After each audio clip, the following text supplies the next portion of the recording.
What happens when the most ordinary person in the universe sits down for tea with the oldest being in existence?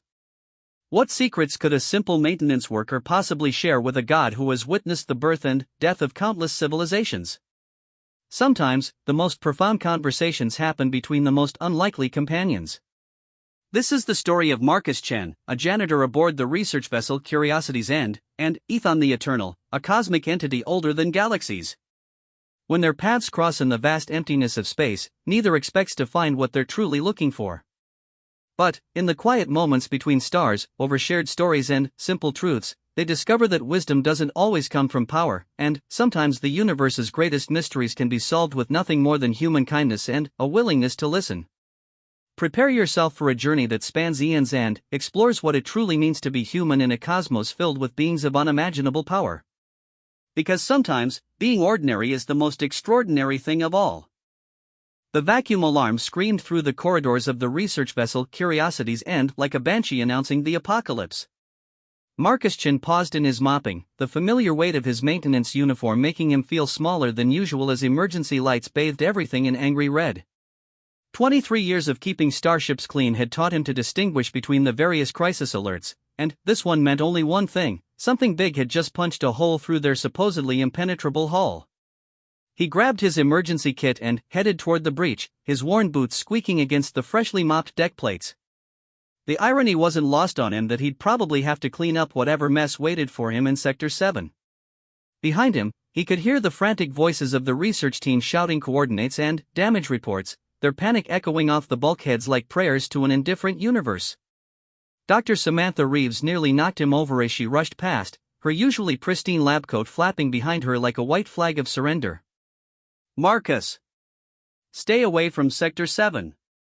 We've got a massive breach and something came through." She disappeared around a corner before he could ask what kind of something she meant. But Marcus had never been one to follow orders when they didn't make sense. 23 years of cleaning up after brilliant scientists had taught him that they often missed the obvious solutions while chasing complex theories. Plus, someone would have to assess the damage eventually, and he'd rather do it now before whatever had caused the breach decided to make things worse. The corridor leading to Sector 7 looked like a war zone. Twisted metal jutted from the walls where the blast doors had buckled, and emergency foam covered everything in a thick, white coating that reminded Marcus of the snow back home on Earth. He'd never been home to see snow, but his grandmother used to describe it in her letters before the communications array went dark. As he rounded the final corner, Marcus stopped dead in his tracks. The breach wasn't just a hole in the hull, it was a perfectly circular opening about 10 meters across, its edges smooth as glass and glowing with a soft, blue light that seemed to pulse like a heartbeat. Floating in the center of this impossible doorway was something that made his brain struggle to process what his eyes were showing him. The being was massive, easily 3 times the height of a human, but seemed to shift and flow like liquid starlight. Its form constantly changed between states of matter, sometimes solid enough to cast shadows, other times translucent as morning mist. What Marcus assumed was its head turned toward him, and 2 points of light that might have been eyes regarded him with an intensity that made him feel like a microbe under a microscope. "Greetings, small one," the entity spoke, though its voice seemed to come from everywhere at once rather than from any visible mouth. The words resonated through Marcus's bones like the echo of thunder in a cathedral. "I am Ethon the Eternal, keeper of the first light, witness to the birth of stars. I have traveled far to reach this vessel." Marcus blinked, then set down his mop bucket with deliberate care. In all his years of cleaning up after the universe's messes, he'd never encountered anything quite like this. But he'd learned that treating the unexpected with calm professionalism usually worked better than panic. "Well, that's something," he said, scratching his chin thoughtfully. "Name's Marcus Chen, maintenance technician 3rd class. I guess you're what punched a hole in my ship." He gestured at the breach with his mop handle. "Any particular reason, or were you just passing through the neighborhood?" The cosmic entity that called itself Ethon seemed to pause, its shifting form growing more stable as if Marcus's question had somehow anchored it. The points of light that served as eyes brightened with what might have been surprise. "You do not flee," Ethon observed, its voice dropping several octaves until it rumbled like distant planets grinding against each other. "You do not worship or cower or demand my purpose. This is unexpected." Marcus shrugged and leaned against his mop. Buddy, I've been cleaning up after researchers who think they're gods for over 2 decades. Takes more than fancy light shows and dramatic entrances to impress me these days. He paused, studying the entity more carefully. Though I gotta admit, the whole punching through reinforced hull plating thing is new. For the first time in eons uncounted, Ethan found himself genuinely intrigued by a mortal being. In all his travels across the cosmos, through galaxies born and dead, past civilizations that had risen to challenge the stars themselves, he had never encountered a reaction quite like this. The small human stood before him with the casual confidence of someone who had seen everything and found it all vaguely disappointing. "You speak strangely for one of your kind," Ethan said, allowing more of his true form to manifest in this dimension. The air around him shimmered with barely contained energy that could have vaporized the entire vessel with a stray thought. "Most humans I have encountered either worship me as a god or flee in terror." "Yeah, well, most humans haven't spent their careers cleaning toilets on deep space research vessels," Marcus replied with a grin. "Tends to give you perspective on what's really important and what's just window dressing." He gestured around at the glowing breach. "Speaking of which, you mind if we move this conversation somewhere that won't result in explosive decompression? The emergency seals are holding for now, but I'd rather not test them more than necessary." The ancient being considered this request with the gravity of a cosmic judge weighing the fate of worlds. Then, with a sound like reality politely clearing its throat, the breach began to seal itself. The twisted metal straightened, the emergency foam dissolved, and, within moments, the corridor looked exactly as it had before Ethan's dramatic entrance. "There," the entity said with obvious satisfaction. "Your vessel is restored. Now, Marcus Chen, Maintenance Technician 3rd Class, perhaps you would be willing to continue our discourse in a more suitable environment?" Marcus looked around at the perfectly repaired corridor, then back at the shifting cosmic being who had just casually undone what should have been millions of credits worth of damage. "You know what? Sure. But, if we're gonna chat, let's do it somewhere comfortable. Follow me." He picked up his mop bucket and began walking back toward the maintenance section, apparently unconcerned about whether a being older than galaxies would actually follow a human janitor through the bowels of a research vessel. Behind him, Ethan's form condensed into something more manageable, still obviously inhuman, but small enough to navigate the corridors without accidentally destroying anything important. The maintenance break room was exactly what someone would expect from a space reserved for the ship's cleaning crew: functional furniture that had seen better decades, a coffee maker that had been repaired so many times it was more spare parts than original components, and motivational posters that someone had defaced with increasingly creative suggestions about what management could do with their positive attitudes. Marcus gestured to one of the chairs, which groaned ominously under Ethan's alien presence but held firm. "Coffee," he offered, already moving toward the ancient machine. "It's not great, but it's hot and caffeinated, which covers most of the basic requirements."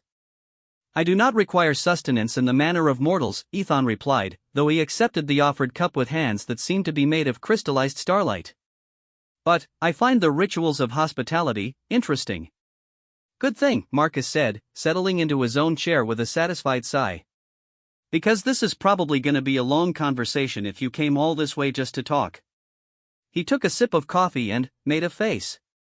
"So, Ethan the Eternal, keeper of whatever, witness to cosmic stuff, what brings an ancient cosmic entity to chat with a guy whose biggest accomplishment this week was getting gum out of the artificial gravity generators?" The question hung in the air between them like a challenge. Around them, the ship hummed with the quiet efficiency of advanced technology, completely oblivious to the fact that one of the universe's oldest beings was sitting in a break room drinking coffee that could probably be used to strip paint. Ethan stared into the dark liquid in his cup as if it held the secrets of creation. When he finally spoke, his voice had lost some of its cosmic gravitas and sounded almost tired. "I have been searching," he said simply. "For longer than your species has drawn breath, I have wandered the void between stars, seeking something that I began to believe no longer existed in this universe." "What kind of something?" Marcus asked, leaning forward with genuine curiosity. "Purpose," Ethan replied, and the single word seemed to carry the weight of eons. "Meaning. A reason to continue existing when existence itself has become hollow." Marcus nearly choked on his coffee. "You're telling me that you, a cosmic being with godlike powers who's older than dirt, are having an existential crisis?" "In terms that your kind might understand, yes. The absurdity of the situation hit Marcus like a freight train. Here he was, sitting in a maintenance break room with a depressed deity who had apparently crossed the galaxy to discuss the meaning of life with a janitor. He started to laugh, a sound that began as a chuckle and grew until he was wiping tears from his eyes. Ethan watched this display with obvious confusion. "You find my predicament amusing?" No, Marcus gasped, getting himself under control. "It's not that. It's just..."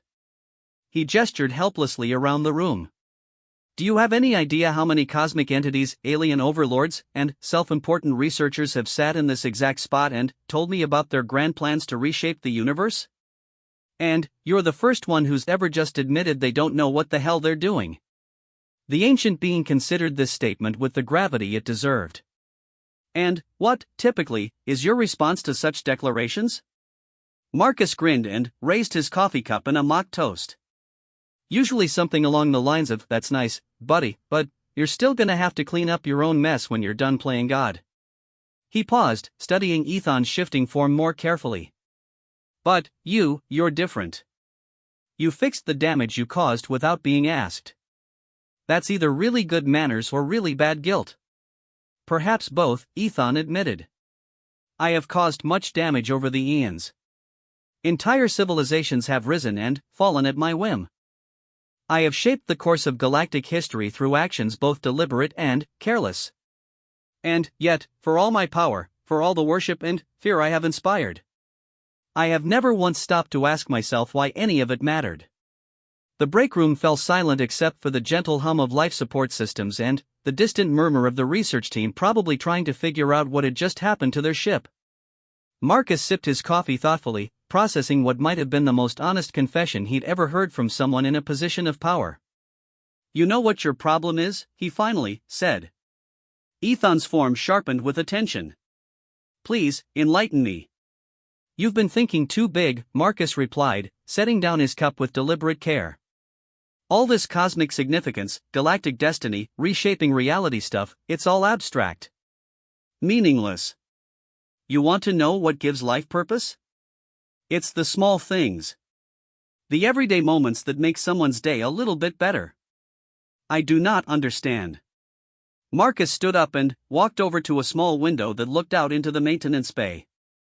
"See that?" He pointed to where a young technician was carefully repairing a damaged component, her tongue poking out slightly as she concentrated on the delicate work.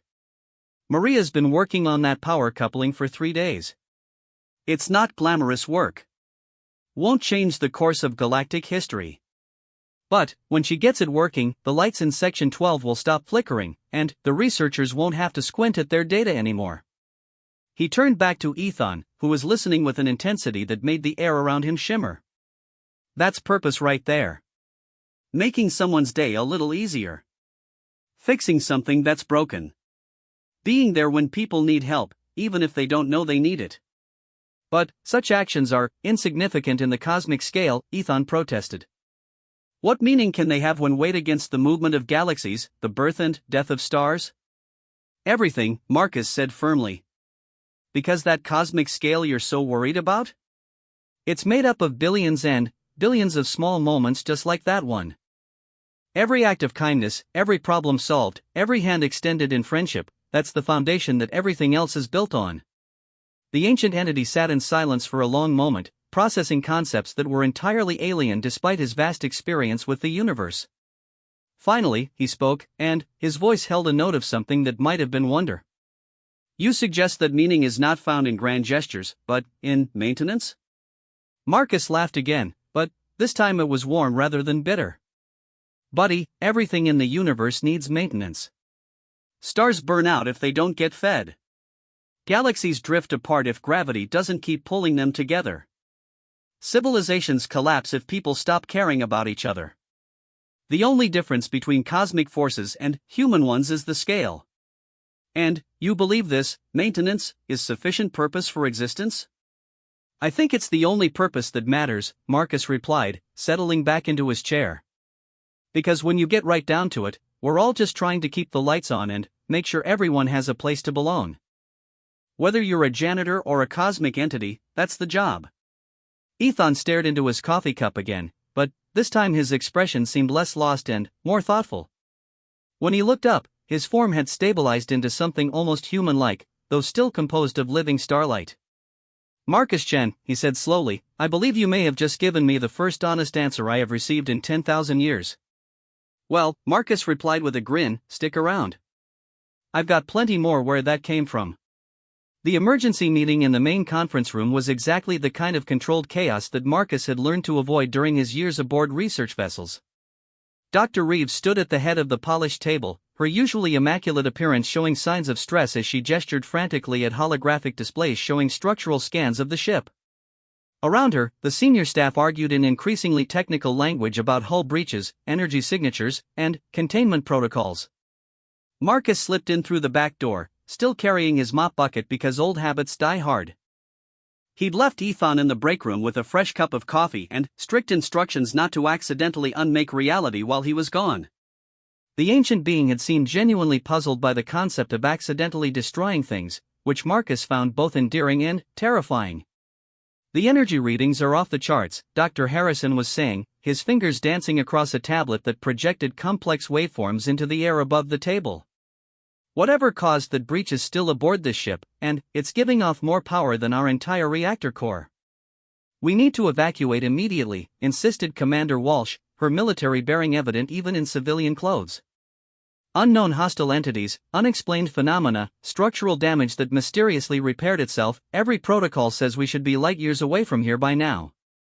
Dr. Reeves shook her head vigorously. "We can't leave.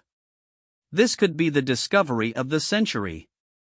A genuine first contact situation with a being of obviously advanced capabilities. Think of what we could learn. Think of what it could do to us," Walsh countered. "For all we know, it's studying our weaknesses before it decides to vaporize us." Marcus cleared his throat politely.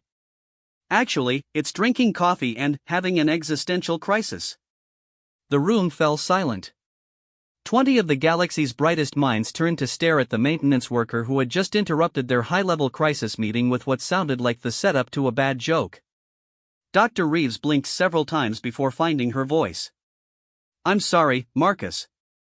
Did you just say it's drinking coffee?" "Yep," Marcus replied, completely unfazed by the attention. "Calls itself Ethan the Eternal.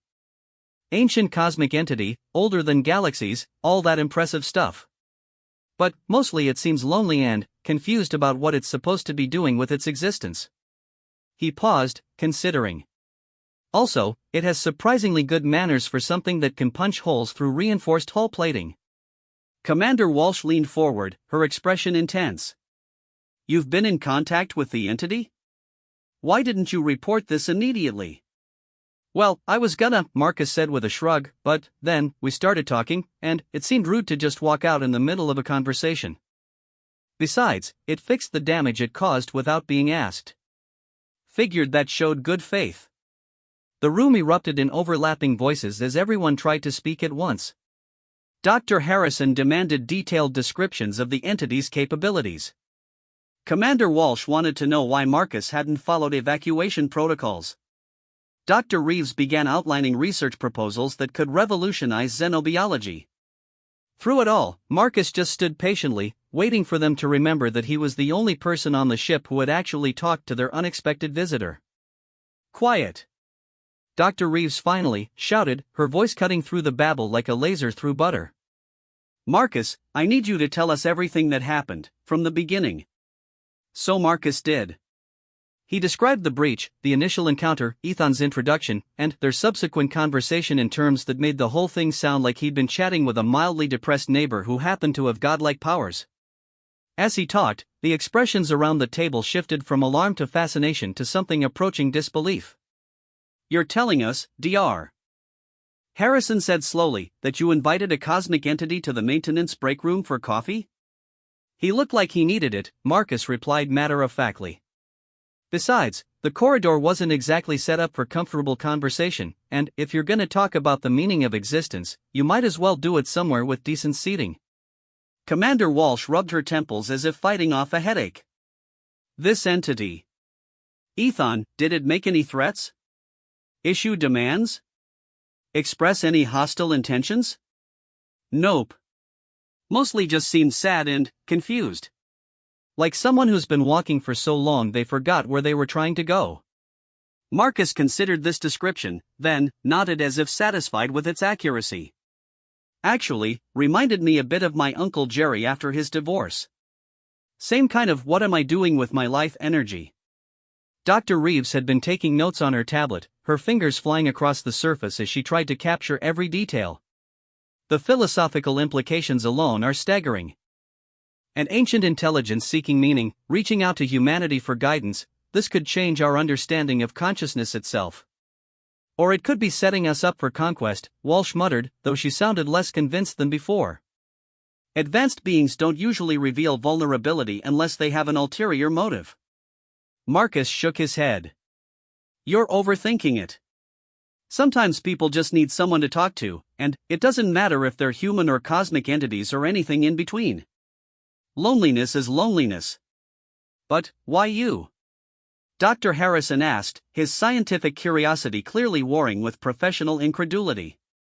Why would a being of such obvious power choose to confide in a maintenance worker instead of our research staff? The question hung in the air for a moment before Marcus answered.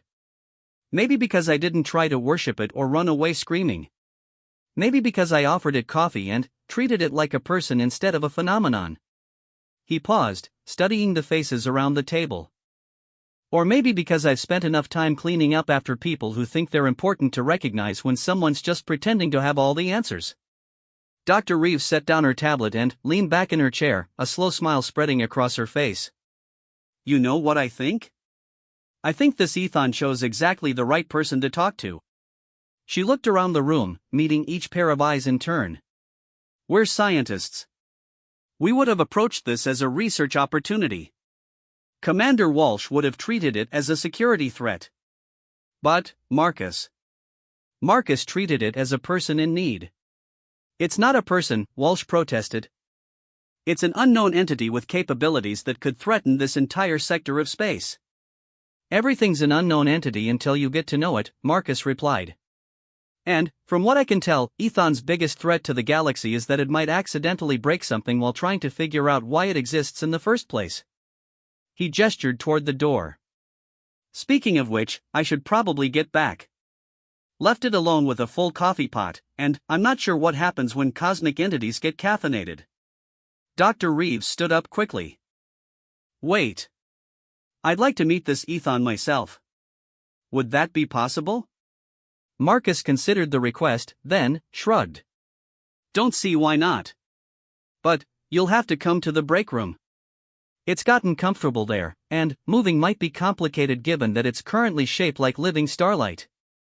He paused. Also, try not to get too scientific on it right away. It's had a rough eon or two. 20 minutes later, Marcus led a small procession through the ship's corridors toward the maintenance section. Dr. Reeves had insisted on bringing her full recording equipment, while Commander Walsh had compromised by leaving her sidearm behind but keeping her handheld scanner. Dr. Harrison brought a tablet loaded with xenobiology references and barely contained excitement. Remember what I said about treating it like a person, Marcus warned as they approached the break room door. It's been dealing with being worshipped or feared for thousands of years. Regular conversation is apparently a new experience. He pushed open the door to reveal Ethan exactly where he'd left him, though the cosmic entity had apparently been experimenting with the coffee machine. 3 empty pots sat on the counter, and Ethan's form was flickering between states of matter at a noticeably faster rate than before. Marcus! Ethan's voice boomed with obvious pleasure, causing the lights to flicker and the coffee machine to emit a small puff of steam. I have been contemplating our discussion, and I believe I may have experienced what humans call caffeine sensitivity. Yeah, probably should have mentioned that, Marcus said with a grin. Ethan, these are some of my colleagues. Dr. Reeves runs the research program, Commander Walsh keeps us all safe, and Dr. Harrison studies alien biology. They were hoping to meet you. The 3 visitors stood in the doorway, clearly struggling to process what they were seeing. Ethan's form was simultaneously beautiful and alien, like looking at a constellation that had decided to take human shape without quite understanding what humans looked like. Energy patterns that resembled neural networks flickered beneath his translucent skin, and, when he moved, reality seemed to bend slightly around the edges. Dr. Reeves found her voice first. Ethan the Eternal, it's an honor to meet you.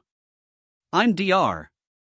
Samantha Reeves, and I'd like to thank you for repairing the damage to our ship.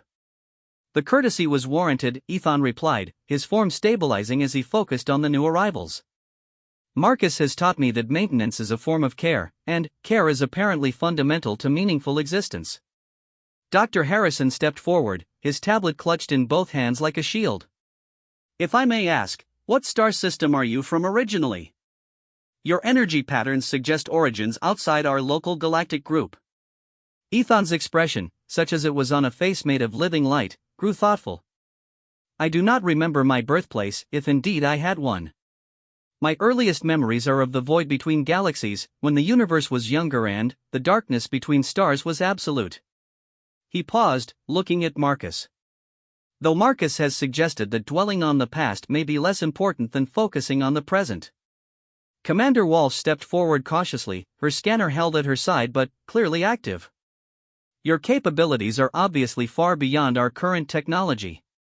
What assurance do we have that you won't use them against us? An interesting question, Ethan mused. What assurance do I have that you will not use your weapons against me? What assurance does Marcus have that I will not accidentally unmake him while attempting to understand these small purposes he described? The entity's form shimmered with what might have been amusement. Perhaps the answer is that assurance is less important than intention. Dr. Reeves had been setting up her recording equipment, but now she paused and looked up. What are your intentions, Ethan? The ancient being was quiet for a long moment, his form cycling through various configurations as if he were literally reshaping himself around the question.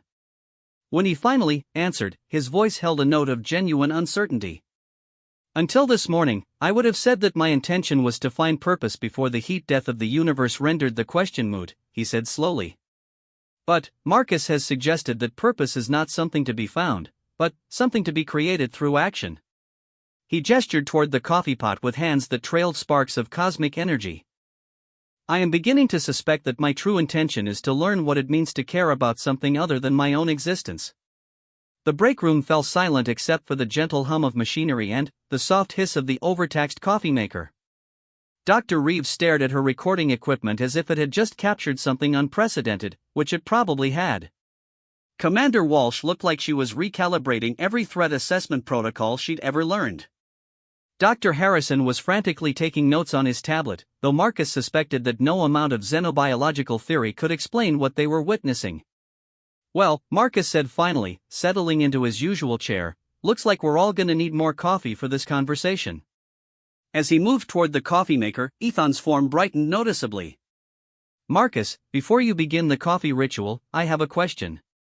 Shoot. You spoke of maintenance as care, and care as purpose. But, how does one learn to care about specific things? How does one choose what is worthy of such attention?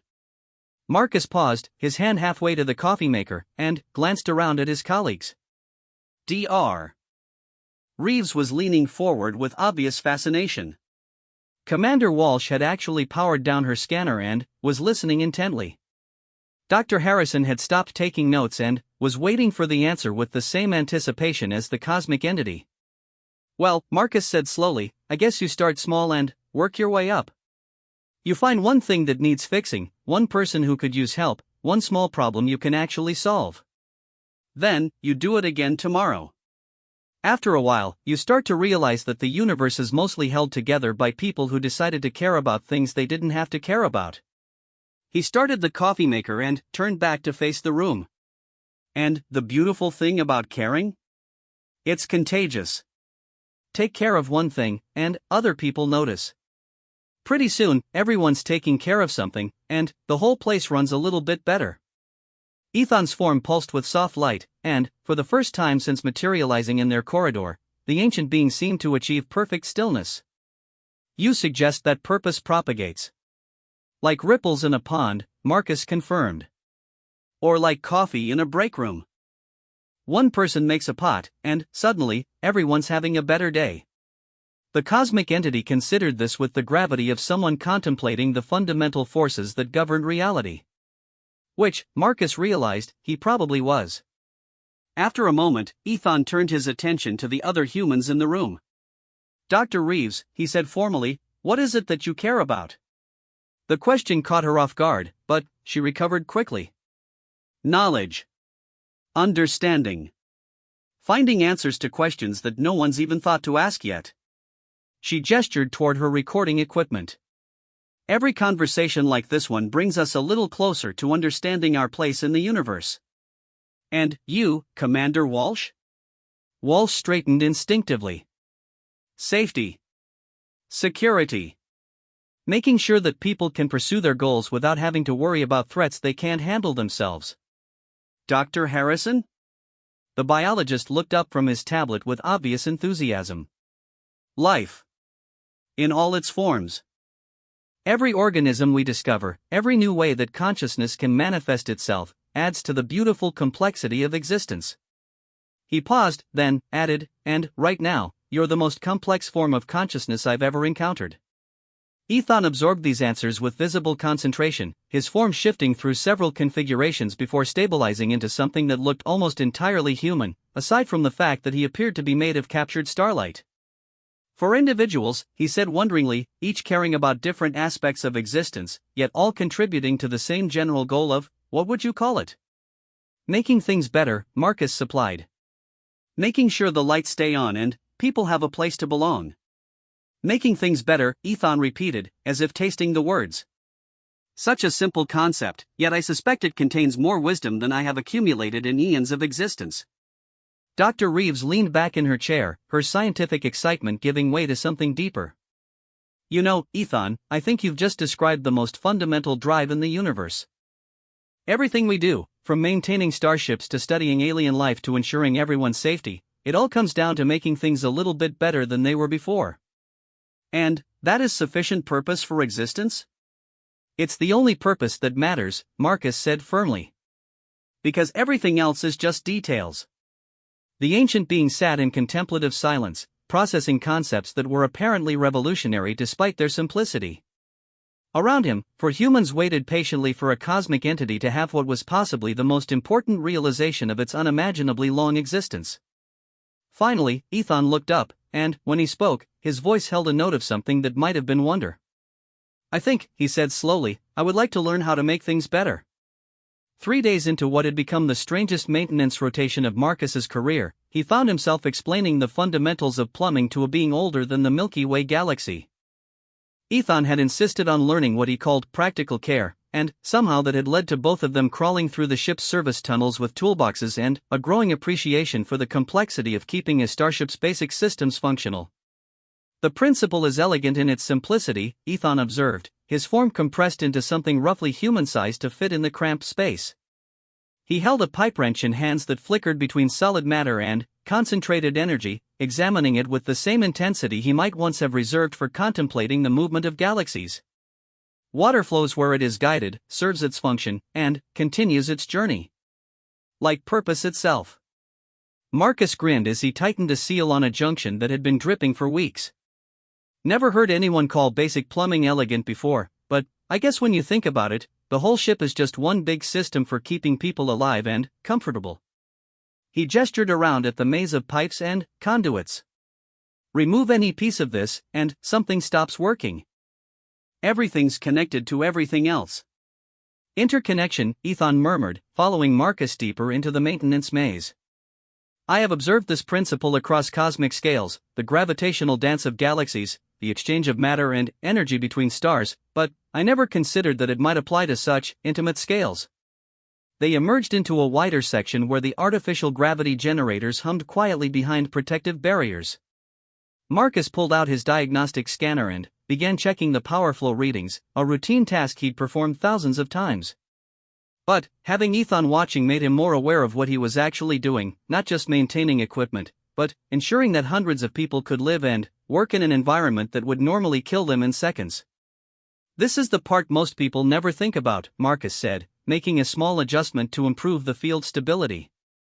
Everyone just expects gravity to work, air to be breathable, water to flow when they turn on the tap.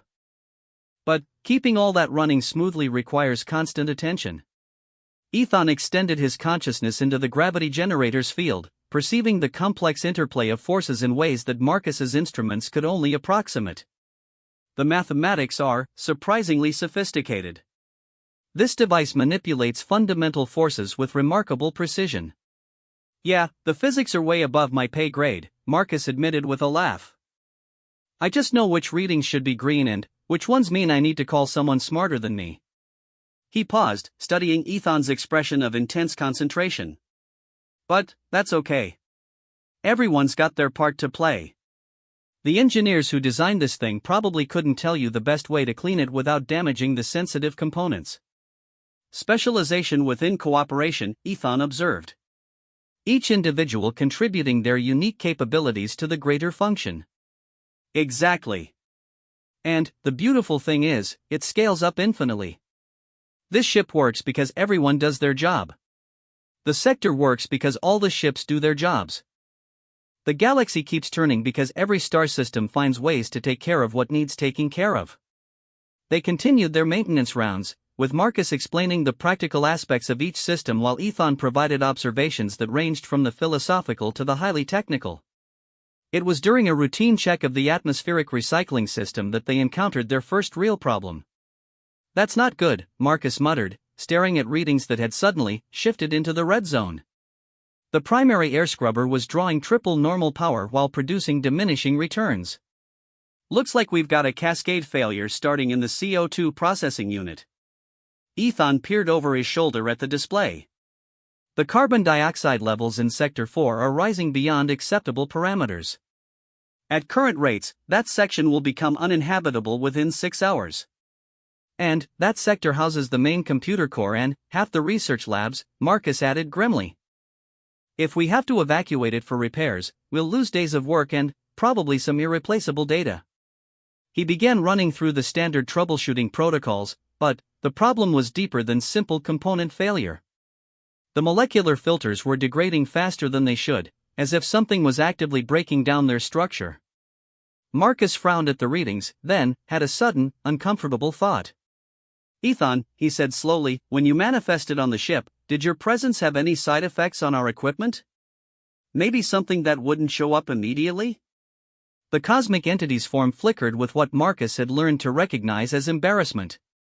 I attempted to minimize my impact on your systems, but the interaction between cosmic-level consciousness and matter organized at quantum scales is complex. So that's a yes, Marcus sighed. How bad is the damage? Ethan extended his awareness throughout the ship, his consciousness touching every system with delicate precision. What he found made his form pulse with distress. The quantum structure of several filtration systems has been compromised by exposure to my essential nature. The degradation is accelerating and will affect multiple critical systems within days. Marcus set down his scanner and rubbed his temples. Okay, so we've got a problem. The question is, can we fix it? I could attempt to repair the damage directly, Ethan offered, but my intervention caused the problem initially. Further direct manipulation might make things worse. Or, Marcus said thoughtfully, we could find another solution. One that doesn't involve cosmic-level intervention in delicate equipment. He pulled up the ship's technical specifications on his tablet, scrolling through pages of engineering data. The good news is, we're not the first people to deal with exotic energy contamination. Happens all the time when ships encounter certain types of stellar phenomena. He found what he was looking for in the emergency protocols section. There. Standard decontamination procedure for quantum-level damage. We cycle the affected systems through a controlled reset sequence while introducing stabilized replacement components. Marcus looked up at Ethan with a grin. It's basically the same thing we do when someone spills coffee on a computer, just with more physics involved. You would treat damage caused by a cosmic entity with standard maintenance procedures? Why not? Quantum contamination is quantum contamination, whether it comes from a pulsar or a depressed deity. Marcus was already pulling replacement filters from the supply closet. Besides, this way we're solving the problem with human ingenuity instead of cosmic intervention. Seems more appropriate somehow. They spent the next 4 hours methodically working through the decontamination process. Marcus handled the technical aspects while Ethan provided detailed analysis of the quantum-level damage, allowing them to target their efforts precisely. It was slow, careful work that required patience and attention to detail rather than dramatic gestures or overwhelming power. "There," Marcus said finally, watching as the atmospheric readings slowly returned to normal. Crisis averted through the application of proper maintenance techniques and cosmic-level diagnostic support. Ethan studied the repaired systems with obvious fascination. "We corrected a problem that I created through carelessness by applying systematic care and cooperation. The solution required both human technical knowledge and my ability to perceive quantum-scale phenomena." "Welcome to the wonderful world of practical problem-solving," Marcus replied, cleaning his hands on a maintenance rag. 9 times out of 10, the answer isn't to throw more power at a problem. It's to understand what's actually wrong and fix it properly. As they made their way back toward the main sections of the ship, they passed through the research laboratories where Dr. Harrison was examining specimens collected from a recent planetary survey. He looked up as they entered, his face brightening when he saw them. "Perfect timing," he said, gesturing to his workstation. "I've been analyzing the quantum resonance patterns from Marcus's maintenance logs, and I think I've found something interesting." Marcus raised an eyebrow. "You've been analyzing my work logs?" "With your permission, of course." Dr. Reeves suggested that Ethan's presence might be affecting our equipment in subtle ways, and she was right. Harrison pulled up a series of readings on his display. "But the effects aren't all negative. Look at this." The screen showed power efficiency readings from across the ship, and Marcus could see immediately what had caught Harrison's attention. Every system that had been working on while Ethan was present was now running approximately 15% more efficiently than before. "It appears," Ethan said slowly, "that my presence has had unintended beneficial effects as well as problematic ones." "More than that," Harrison continued excitedly. "The efficiency improvements seem to be stable and self-reinforcing. Whatever quantum-level changes occurred during your maintenance work, they've actually optimized our systems beyond their original specifications." Marcus stared at the readings, then began to laugh. "So let me get this straight. We've accidentally discovered a new maintenance technique that involves having cosmic entities provide diagnostic support while humans handle the actual repairs?" "That's exactly what we've discovered," Harrison confirmed. "Though I suspect the technique will have limited applicability given the rarity of cooperative cosmic entities." Ethan's form shimmered with what Marcus had learned to recognize as amusement. "I believe I am beginning to understand why you find humor in unexpected situations, Marcus. The universe appears to have a sense of irony."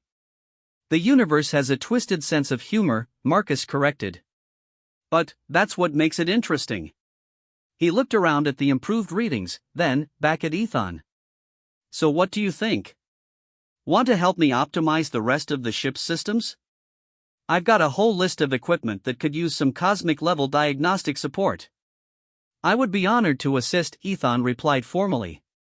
"Though I suspect the true value lies not in my diagnostic capabilities, but in the collaborative approach we have developed." Dr. Harrison nodded enthusiastically. "This could revolutionize our understanding of both maintenance protocols and consciousness-matter interaction. Would you be willing to document the process for future research?" Marcus considered this, then shrugged. "Sure, but we're gonna need a better name than cosmic-assisted maintenance. Makes it sound more complicated than it actually is." "What would you suggest?" Ethan asked. "How about careful cooperation?" Marcus replied. "Because that's really what it comes down to. Two different kinds of beings working together, each contributing what they do best, to solve problems neither could handle alone." The ancient entity was quiet for a long moment, his form cycling through several configurations as he processed this simple description. When he finally spoke, his voice held a note of profound satisfaction. "Careful cooperation," he repeated. "I believe that may be the most beautiful phrase I have ever encountered." Dr. Harrison was already taking notes on his tablet, but he paused to look up at both of them. "You know, this whole interaction has made me reconsider some fundamental assumptions about intelligence and consciousness. We tend to think of advanced beings as fundamentally different from humans, but you two work together like you've been doing this for years. Maybe because the problems are the same regardless of scale, Marcus suggested. Whether you're maintaining a starship or maintaining galactic civilization, you still need to pay attention, care about the outcome, and work with other people to get things done. Ethan nodded slowly. Marcus is correct. I have spent eons focused on cosmic scale phenomena while ignoring the fundamental principles that operate at all scales. Cooperation, care, attention to detail, these are not human traits, but universal necessities. And that, Dr. Harrison said with obvious excitement, is going to be the conclusion of a very interesting research paper. Marcus grinned and picked up his toolbox. Great. Just remember to include proper maintenance protocols in your documentation. Future cosmic entities might not be as easy to work with as this one. Speaking of which, Ethan interjected, I believe our next project should be the waste reclamation system. My diagnostic scans indicate several opportunities for optimization. Cosmic entity wants to help me fix the toilets, Marcus muttered to himself. My grandmother is never going to believe this. But, as they headed toward the waste management section, Marcus found himself reflecting on how naturally this strange partnership had developed. 3 days ago, he'd been a maintenance worker with a simple job and a quiet life. Now he was apparently co-developing revolutionary maintenance techniques with a depressed deity who'd rediscovered purpose through plumbing. Hey, Ethan, he said as they walked. Yes, Marcus? Thanks for not accidentally destroying the ship when you showed up. The cosmic entity's laughter sounded like distant thunder mixed with wind chimes. Thank you for offering me coffee and treating me like a person instead of a phenomenon. I suspect that simple courtesy may have saved more than just this ship. How do you figure? Because before our conversation, I was beginning to consider that existence itself might be meaningless. Had I reached that conclusion? Ethan paused, his form flickering with memories of power that could reshape galaxies. I am not certain the universe would have survived my despair. Marcus stopped walking and turned to stare at his cosmic companion. You're telling me that offering you coffee might have prevented the end of everything? Possibly. Though I prefer to think of it as offering hope rather than coffee. The beverage was merely the vehicle for something far more important. Which was the knowledge that I am not alone in caring about whether things work properly. They stood in the corridor for a moment, surrounded by the gentle hum of systems that kept their small corner of the universe safe and habitable. Finally, Marcus shook his head and resumed walking. Well, he said, just goes to show that you never know when basic human decency might save the galaxy. Good thing to keep in mind. Indeed, Ethan agreed. Though I suspect that for you, Marcus Chen, basic human decency is simply the default setting. Nah, Marcus replied with a grin. It's just good maintenance practice. Keep the important systems running smoothly, and everything else tends to work out fine. The morning of the 5th day brought an unexpected visitor to the maintenance section. Marcus was teaching Ethan the proper way to calibrate environmental sensors when Captain Sarah Chen appeared in the doorway, her expression carefully neutral in the way that meant she was dealing with something far outside standard protocol. Marcus looked up from the sensor array, noting the family resemblance in the captain's determined jawline and practical approach to complex situations. They'd never discussed their shared surname, the galaxy was full of Chens, and family connections were rarely relevant aboard ship. But, seeing her standing there in full dress uniform, he suspected this conversation was going to be different from their usual brief encounters in the corridors. Captain, he said with a respectful nod. What brings you down to the maintenance level? Reports of revolutionary breakthroughs in human-alien cooperation, she replied dryly. Also, 3 separate commendations from department heads who usually complain about everything, and shipwide efficiency ratings that are making the engineering corps very interested in our current activities. Ethan straightened from his examination of the sensor calibration, his form solidifying into something more traditionally humanoid out of apparent respect for the captain's rank. I am Ethan the Eternal. I assume you are the individual responsible for this vessel's mission and crew safety. Captain Sarah Chen, commanding officer of the Curiosity's End. She studied the cosmic entity with the same measured attention she'd give any new crew member, though Marcus noticed her hand resting casually near her communicator. And, yes, I'm responsible for ensuring that everyone aboard this ship, human and otherwise, contributes positively to our mission. The subtle emphasis on positively wasn't lost on anyone in the room. Marcus set down his calibration tool and leaned against the bulkhead, recognizing the careful dance of authority assessment that was about to unfold. "Your concerns are warranted," Ethan said formally. "My presence represents significant unknowns, and my capabilities could pose substantial risks to your crew. However, I believe Marcus can speak to my intentions and recent actions." Captain Chen turned her attention to Marcus, one eyebrow raised in an expression he remembered from childhood. "Marcus. Your professional assessment?" Ethan's been helpful, respectful, and genuinely interested in learning how things work rather than changing them to suit his preferences, Marcus replied, falling back on the straightforward honesty that had served him well throughout his career. "He's caused one minor incident through inexperience, took responsibility immediately, and helped develop better solutions than we would have found on our own." The efficiency improvements? Real and, apparently permanent. "We've discovered that cosmic-level diagnostic capabilities combined with standard human maintenance protocols produce optimization effects that neither approach could achieve independently." Marcus gestured toward the sensor array. "We're not just fixing things anymore. We're making them work better than their original specifications." Captain Chen absorbed this information with the same calm professionalism she brought to every crisis, though Marcus could see the calculations running behind her eyes. "Ethan, what are your long-term intentions regarding this ship and its crew?" The ancient being considered the question with obvious seriousness. "Until 5 days ago, I would have said that I had no intentions regarding beings of your scale. You would have been beneath my notice, significant only as particles of matter arranged in temporarily interesting patterns." His form flickered with what Marcus had learned to recognize as embarrassment. "I am not proud of that perspective. And, now? Now I understand that consciousness and purpose are not functions of scale or power, but of connection and care. Your crew has taught me that meaning is created through cooperation, that the universe is held together by beings who choose to maintain its proper function rather than exploit their capabilities for personal advantage."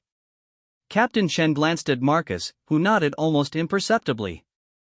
After 23 years of working together in various capacities, they developed a communication system based on subtle gestures and shared understanding of what mattered most in any given situation. "I see," she said finally. "And what would you consider proper function for a cosmic entity with your capabilities?" Ethan was quiet for a long moment, his form cycling through several configurations as he wrestled with concepts that were apparently still new to him. "I believe," he said slowly, "that proper function involves using my abilities to support and enhance the work of beings like Marcus. Not to impose solutions from above, but to provide capabilities that enable better cooperation and more effective care." "Cosmic-assisted maintenance," Captain Chen observed. "Careful cooperation," Marcus and Ethan corrected in unison, then looked at each other in surprise at the synchronized response. The captain's expression shifted slightly, revealing what might have been amusement beneath her professional composure. "I see you've developed a working partnership. The question is whether that partnership can be expanded to benefit the ship's broader mission." Marcus straightened with interest. "What did you have in mind?" "We've been monitoring some unusual readings from the Kepler 442 system," Captain Chen explained, pulling up a holographic display from her portable projector. "Long-range sensors are detecting energy signatures that don't match any known stellar phenomena. Command wants us to investigate, but the distance involved would require a 6-month journey each way." She manipulated the display to show their current position relative to the target system. "However, Dr. Reeves has suggested that Ethan's capabilities might enable us to cover that distance more efficiently. The question is whether such assistance would be appropriate." Marcus looked at Ethan, who was studying the star charts with obvious fascination. "What do you think? Feel like taking a road trip?" "The ability to facilitate faster-than-light travel is within my capabilities," Ethan confirmed. "I could create a stable corridor through hyperspace that would reduce the journey to a matter of days rather than months. However, such intervention represents a significant departure from my recent focus on small-scale maintenance activities." "Not really," Marcus said thoughtfully. "Think about it this way, we're not asking you to solve our problems for us. We're asking you to help us solve them ourselves by providing capabilities we don't have. Same principle as the diagnostic work, just on a bigger scale." Captain Chen nodded. The investigation itself would be conducted using standard protocols and procedures. We're not asking you to explore the system for us, just to help us get there in a reasonable timeframe. Ethan's form brightened with understanding. Transportation as maintenance infrastructure. Enabling the crew to perform their functions more effectively rather than replacing their capabilities with my own. Exactly, Marcus confirmed. Plus, think of it as an opportunity to apply what you've learned about cooperation to a larger project. You get to see how the principles we've been discussing work on a mission scale. The ancient entity considered this proposal with the gravity of someone making a decision that could affect the course of galactic events. Which, Marcus reflected, he probably was. I accept, Ethan said formally. Though I would request that Marcus continue to serve as liaison during the journey. His insights into practical cooperation have proven invaluable. Captain Chen looked at Marcus with an expression that was definitely amusement now. Are you willing to serve as humanity's official representative to cosmic entities? I should warn you, it's not a position that comes with hazard pay. Does it come with better coffee? Marcus asked. I could probably arrange for an upgrade to the break room beverage systems. Deal. 3 hours later, Marcus found himself standing on the bridge watching Captain Chen coordinate preparations for their modified mission. The transformation was remarkable, what had been planned as a long-range exploration becoming an immediate investigation thanks to Ethan's enthusiastic offer to create what he called a temporary adjustment to local spacetime geometry. Dr. Reeves was practically vibrating with excitement as she reconfigured her research protocols for the shortened timeline. We'll be able to conduct a comprehensive survey of the entire system instead of just long-range observations. This could completely revolutionize our understanding of exotic energy phenomena. Commander Walsh was less enthusiastic about the change in plans, but had grudgingly admitted that Ethan's approach to transportation appeared to be considerably safer than conventional hyperdrive technology. At least with cosmic entity-assisted travel, we don't have to worry about drive containment failure or navigation errors. Dr. Harrison had already begun documenting what he called practical applications of consciousness-matter interaction theory, though Marcus suspected the real value of his research would be in demonstrating how advanced beings could work cooperatively with human crews rather than replacing them entirely. Marcus, Captain Chen called from the command station, our passenger seems to be waiting for you in the forward observation deck. Something about proper preparation for collaborative spacetime manipulation. Marcus made his way through the ship's corridors toward the observation deck, noting how the crew's attitude toward their cosmic passenger had evolved over the past few days.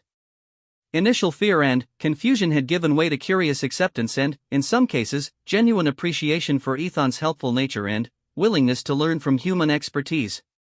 He found Ethan standing before the massive viewport, his form more stable and definitively humanoid than it had been during their first encounter. The ancient being was studying the stars with an expression that Marcus had learned to recognize as deep contentment. Ready for the big jump? Marcus asked, joining him at the viewport. I find myself experiencing what I believe humans call anticipation, Ethan replied. This will be the first time I have used my capabilities to enhance the actions of others rather than to achieve goals independently. How does it feel? Surprisingly satisfying. Like the completion of a circuit that was previously broken. Ethan turned away from the stars to face Marcus directly. I wanted to thank you, Marcus Chen, for teaching me that existence need not be a solitary endeavor. Marcus shrugged, uncomfortable as always with formal gratitude. You figured out the important parts yourself. I just pointed out some things you might have missed while you were thinking too hard about cosmic significance. Nevertheless, your guidance has fundamentally altered my understanding of purpose and meaning. Before our conversation, I was prepared to consider existence itself a futile exercise. Now I understand that existence becomes meaningful through connection and cooperation. The ship's intercom crackled to life with Captain Chen's voice. All stations report ready for departure. Ethan, we're prepared to begin whenever you are. With your permission, Ethan said to Marcus, I would like you to observe the process directly. Your perspective on practical cooperation might help ensure that my intervention enhances rather than replaces human capabilities. Marcus nodded and activated his communicator. Captain, we're ready down here. Ethan's about to show us what cosmic-assisted transportation looks like. Acknowledged. All hands, prepare for departure in 30 seconds. Ethan extended his consciousness beyond the ship's hull, perceiving the fabric of spacetime with senses that had no human equivalent. But, instead of simply imposing his will upon reality, he approached the task with the careful attention to detail that Marcus had taught him to value. The principle is similar to maintenance work, he explained as his power began to interact with the fundamental forces surrounding them. Rather than forcing change, I am providing support and guidance to natural processes that already exist. Spacetime wants to fold and flow, I am simply helping it do so more efficiently. Through the viewport, Marcus could see stars beginning to shift and blur as Ethan created what looked like a tunnel of twisted light extending into the distance. But, unlike the violent energy discharges he associated with hyperdrive activation, this process was gentle and controlled, like watching reality carefully rearrange itself rather than being brutally torn apart. Fascinating, Marcus murmured. It's like you're giving the universe permission to take a shortcut instead of demanding that it get out of your way. Precisely, Ethan confirmed, his form now blazing with controlled energy that somehow felt warm rather than threatening. Cooperation extends to all levels of existence, including the fundamental structures of reality itself. The ship began moving forward through the tunnel of altered spacetime, and Marcus watched in wonder as distant stars wheeled past at impossible speeds. Yet inside the ship, everything felt calm and natural, as if they were simply taking a peaceful journey through normal space. Journey time to the Kepler 442 system, Ethan announced, approximately 4 hours. Captain Shen's voice came over the intercom, carrying obvious satisfaction. Outstanding work, both of you. Dr. Reeves reports that all sensors are functioning normally and recording unprecedented data on spacetime manipulation techniques. As they traveled through the cosmic tunnel that Ethan had created, Marcus found himself reflecting on the strange series of events that had brought them to this point. 5 days ago, he'd been a maintenance worker with a simple job and a quiet life. Now he was apparently humanity's first official liaison to cosmic entities, traveling through folded spacetime toward an investigation that might revolutionize their understanding of the universe. Ethan, he said thoughtfully, what happens after this mission? Do you go back to wandering the galaxy, or do you stay with us? The ancient being considered this question with obvious care. I believe, he said slowly, that I would like to continue learning about careful cooperation. Your species has demonstrated approaches to existence that I had never considered, and I suspect there is much more to discover. You want to stick around and help with maintenance?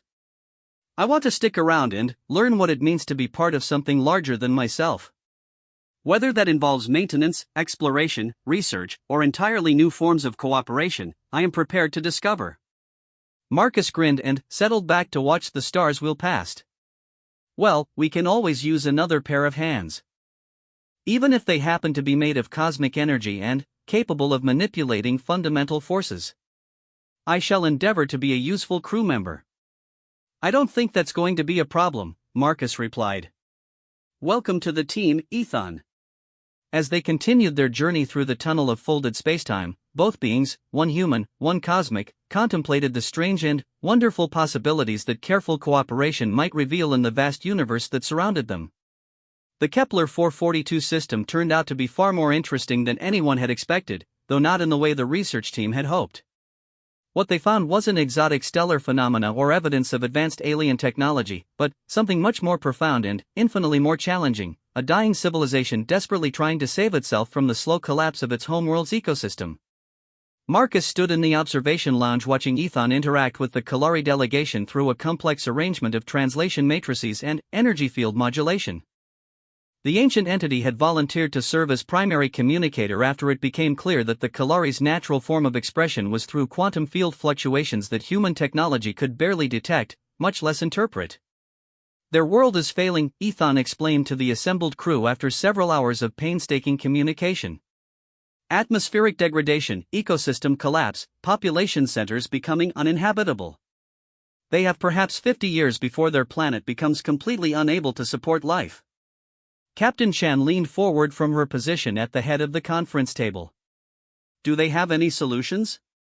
Evacuation plans? Emergency protocols? They have tried everything within their technological capabilities, Ethan replied, his form flickering with what Marcus had learned to recognize as deep sadness. Atmospheric processors, ecosystem restoration, even attempts to modify their own biology to better survive in the changing environment. Nothing has been sufficient to reverse the damage. Dr. Reeves was studying her readings from the planet's surface with obvious distress. The scale of the problem is enormous. Even with our most advanced technology, we couldn't begin to address the fundamental issues. We're talking about reversing centuries of environmental collapse across an entire world. However, Ethan continued, I could address the problem directly. My capabilities are more than sufficient to restore their atmosphere, stabilize their ecosystems, and ensure their planet's continued habitability. The conference room fell silent as everyone processed this statement. Commander Walsh was the first to speak, her voice carefully controlled.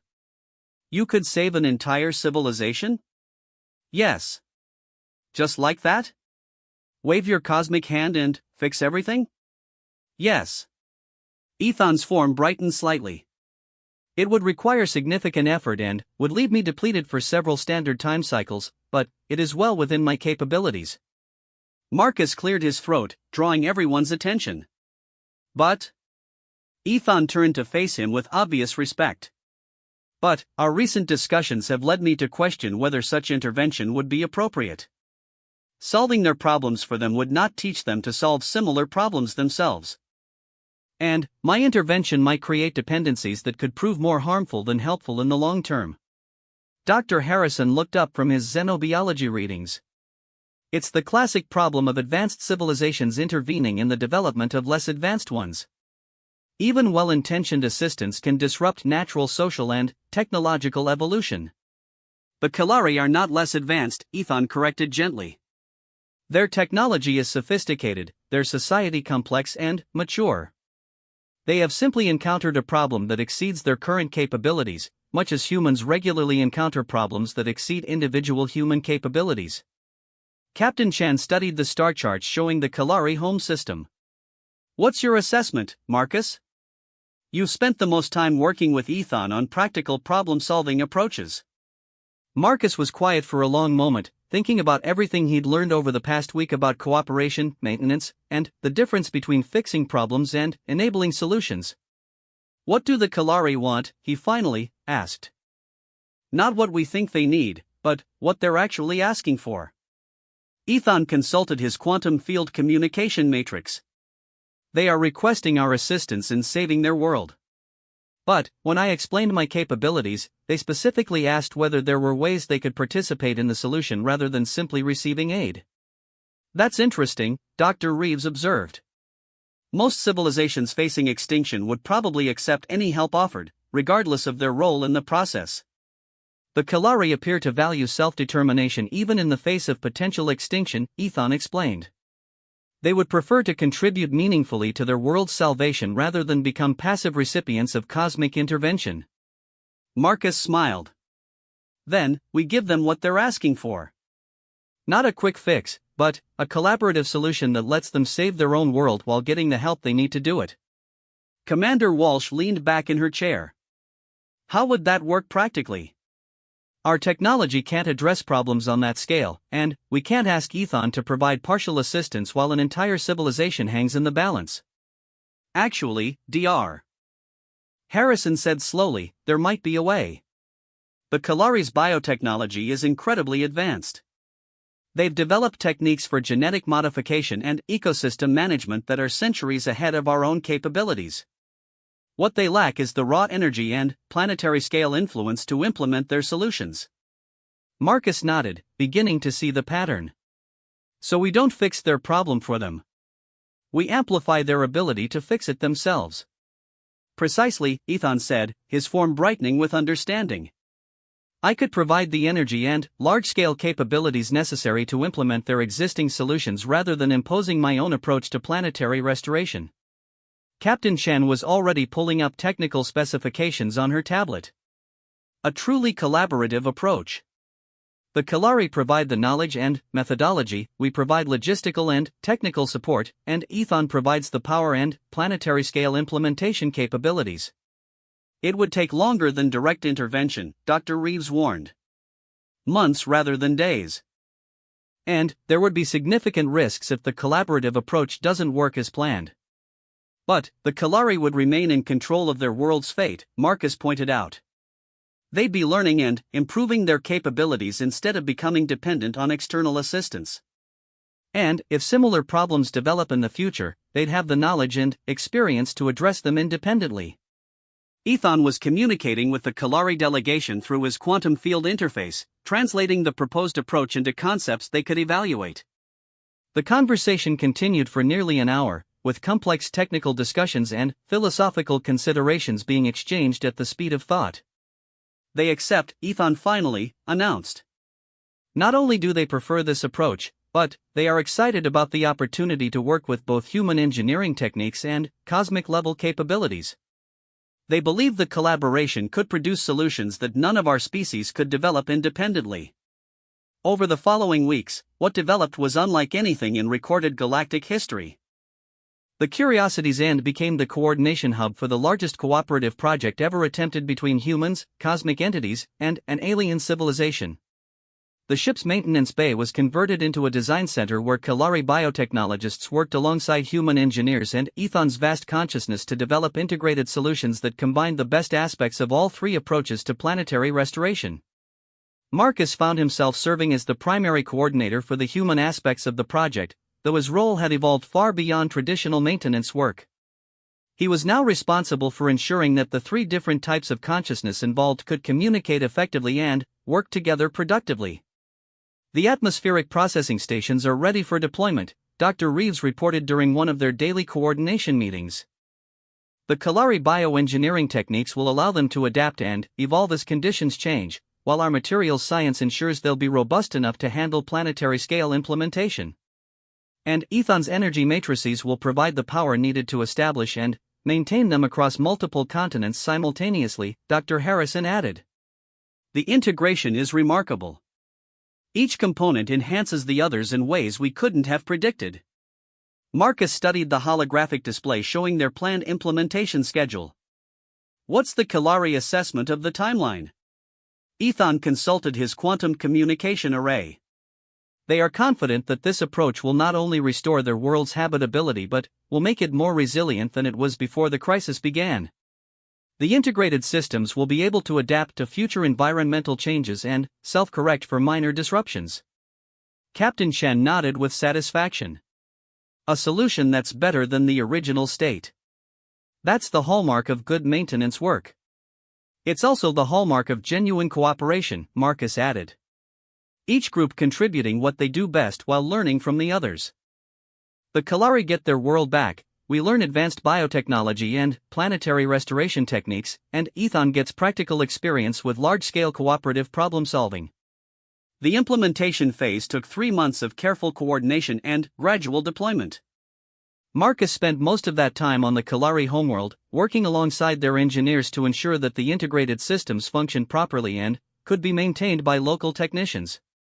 It was, he reflected, the most complex maintenance project he'd ever been involved in, but the principles remained the same: pay attention to details, fix problems before they became catastrophic, and always remember that the goal was to enable other people to do their jobs effectively. Ethan's role evolved as well. Rather than providing raw cosmic power, he